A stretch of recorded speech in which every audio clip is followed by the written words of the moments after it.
माननीय अध्यक्ष महोदय, मैं माननीय रेल मंत्री जी को इस बात के लिए धन्यवाद के साथ साथ बधाई भी देना चाहता हूँ कि उन्होंने इस सदन में जो रेलवे का बजट पेश किया है वह देश की आम जनता को राहत पहुंचाने वाला बजट है।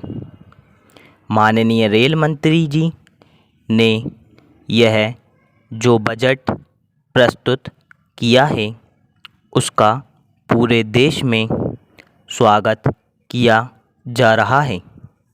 उन्होंने रेलवे में बढ़ते हुए भ्रष्टाचार को भी तत्काल समाप्त करने के लिए अनेक कठोर कदम उठाने पर बल दिया है। हमारे देश में भ्रष्टाचार आज सभी विभागों में फैला हुआ है।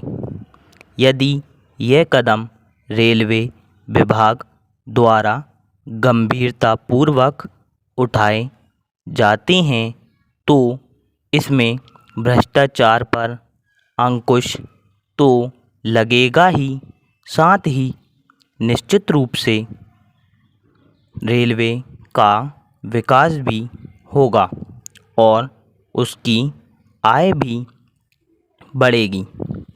रेल मंत्री जी ने इस बजट के इस तरह की व्यवस्था की है कि आम जनता पर इसका बोझ कम से कम पड़े। पैरा अध्यक्ष महोदय, मैं आपका बहुत ही आभारी हूँ कि आपने मुझे इस विषय पर सदन में बोलने का अवसर दिया है। मैं आपसे यह अनुरोध करना चाहता हूँ कि मुझे अपनी बात रखने के लिए जो समय दिया गया है वह बहुत ही कम है। मुझे कुछ अधिक समय दिया जाए ताकि मैं कुछ बातों को विस्तार से आपके समक्ष प्रस्तुत कर सकूं। कुछ समय पहले जब माननीय रेल मंत्री जी को रेलवे मंत्रालय का कार्यभार सौंपा गया था तो उस समय स्थिति बहुत अच्छी नहीं थी। पिछली सरकार ने मंत्रालय की व्यवस्था को काफ़ी ढीला कर दिया था। इन सबके बावजूद भी रेल मंत्री जी ने मंत्रालय की व्यवस्था में काफ़ी सुधार कर दिया है। इसके लिए वे बधाई के पात्र हैं।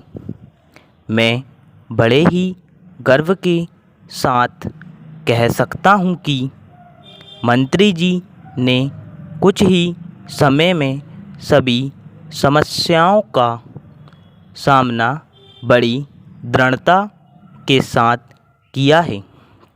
हमारे देश के कई हिस्से जब सूखे से प्रभावित थे तो उस समय बड़ा संकट आ गया था।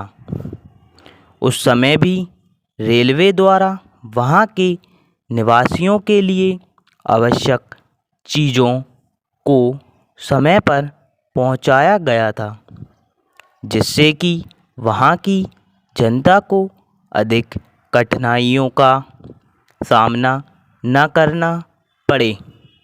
मैं आपको यह भी बताना चाहता हूँ कि कुछ ऐसे क्षेत्रों में जहाँ पीने के पानी का अभाव अक्सर रहता है, वहाँ भी रेलवे द्वारा पीने का पानी पहुँचाकर जनता को राहत पहुँचाई जाती है। स्टॉप।